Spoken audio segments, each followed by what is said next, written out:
Macron, bonjour. Nous vous recevons aujourd'hui pour une chaîne internet qui s'appelle ANVCOP21. Nous sommes en direct. Aujourd'hui, on va discuter de certaines choses qui se sont déroulées depuis le début de votre quinquennat. Mais tout d'abord, est-ce que vous pouvez vous présenter succinctement ?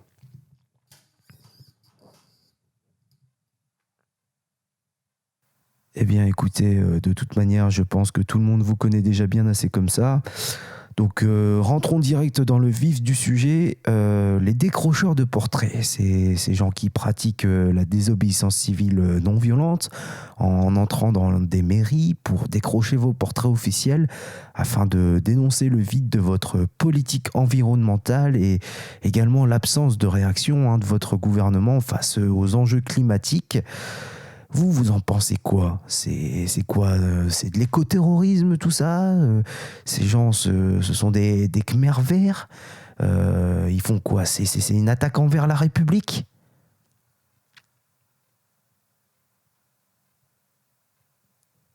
Eh bien, merci pour cette réponse vide de sens.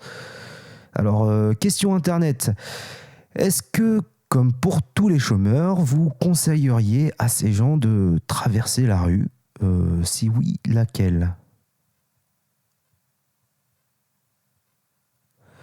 D'accord, merci pour ces précieux conseils.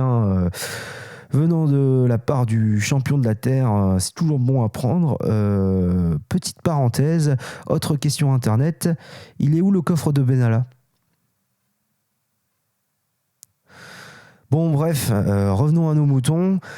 Depuis février, 127 portraits ont donc été réquisitionnés, 142, ce qui a donné lieu à 142 auditions, 89 gardes à vue, 72 perquisitions, et en fait, ce qui mène aujourd'hui 49 personnes devant le tribunal dans 16 procès à travers toute la France.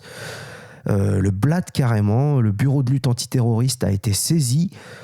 Bon, du coup, là, c'est quoi cette répression ? C'est proportionné ? C'est disproportionné ? On en est qu'au début ? Est-ce qu'ils vont pas un peu trop loin, nos procureurs, nos préfets ? Ça va s'arrêter quand, tout ça ?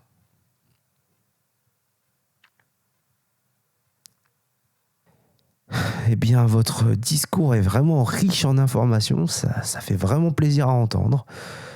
Bon, alors, sinon, le G7 approche, là. Pour ceux qui ne savent pas, on le rappelle, le G7, c'est le grand sommet qui aura lieu du 24 au 26 août à Biarritz, et où vont se réunir les premiers de cordée des grandes puissances économiques mondiales. Quand on voit tout le dispositif de sécurité mis en place pour l'occasion, enfin, je veux dire, 10 000 à 15 000 policiers, gendarmes et militaires mobilisés, la délégation américaine qui arrive avec 4 500 agents. Quand on voit une telle démonstration de force dans un état de droit comme la France, le pays des droits de l'homme, je le rappelle, on est quand même en droit de se demander si ce n'est pas une énième preuve du virage autoritaire qu'a pris votre quinquennat. Et sinon, au-delà de ça, est-ce que c'est pas un signe que la démocratie va mal ?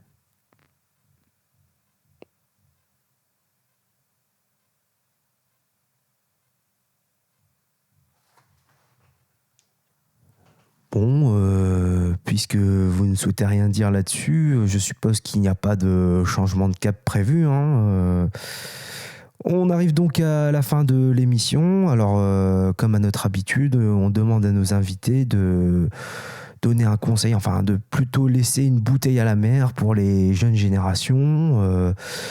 On se doute bien que vous, peut-être, ça serait peut-être un conseil à donner, une idée de start-up, ou alors peut-être, dans ce cas-là, donner plutôt un conseil à tous les Gaulois réfractaires, à tous les Jojo le gilet jaune qui nous regardent et qui nous écoutent. Vous leur conseillez quoi ? Peut-être une forme de sagesse en arrêtant de manifester, ou alors, qu'est-ce que c'est votre message concrètement ?